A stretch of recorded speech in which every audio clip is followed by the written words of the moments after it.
বন্ধুর সাথে বিয়ে বাড়িতে এটা কি হলো? চলো প্রথম থেকে শুরু করা যাক। হ্যালো এভরিওয়ান, আসসালামু আলাইকুম। তো রেডি হয়ে বেরিয়ে পড়েছি।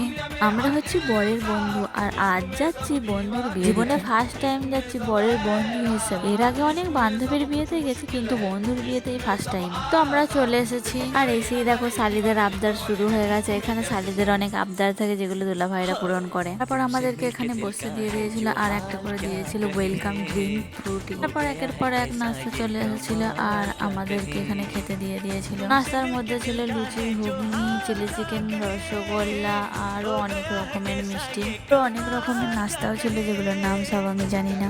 আরো ছিল একটা কেক, যেটা বর এখানে কেটে নিয়েছিল। এটা ছিল আমাদের বন্ধুর লাস্ট আনম্যারিড সেলিব্রেশন। এই কেকটাই পিস পিস করে সবাইকে এক পিস করে দিয়ে দিয়েছিল। খাওয়া দাওয়া কমপ্লিট করে আমাদের হাতও ধুয়ে দিয়েছিল। আফটার অল আমরা বরের বন্ধু। তো যাই হোক, খাতিরদারিটা ভালোই করেছিল। তো আমরা বাইরে দিয়ে গিয়েছিলাম একটু ফটোশুট করার জন্য। তারপর ফটোশুট হয়ে গেলে আমাদেরকে ডেকে নিয়েছিল বিয়ে পড়ানোর জন্য।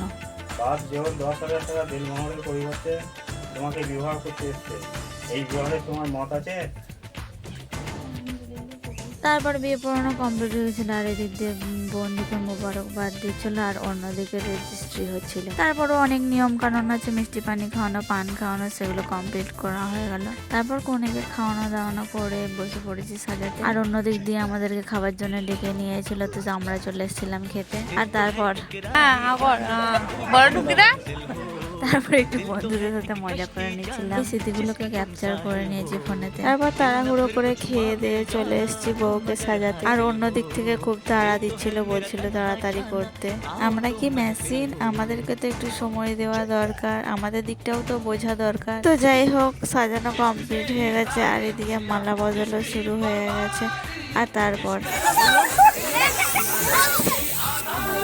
কি অবস্থা দেখো, আমাকে পুরো ভূত বানিয়ে দিয়েছে। এত সোনা স্প্রে দিয়েছে, বিশেষ করে আমাকে, কি আর বলবো, বলার কিছু নাই। তারপর ফলের নাস্তা খেয়ে বউ নিয়ে চলে এলাম বাড়ি। আর আসার পথে অনেক মজা হয়েছিল। তারপর চেঞ্জ করে রাতে ডিনার করতে এসে আমি আমার জুতো খুঁজে পাচ্ছিলাম না। অনেক খোঁজাখুঁজির পর যাই হোক পেয়ে গেলাম। তো আমরা চলে এসেছি বাড়ি, এসে গিফট প্যাকিং করছিলাম।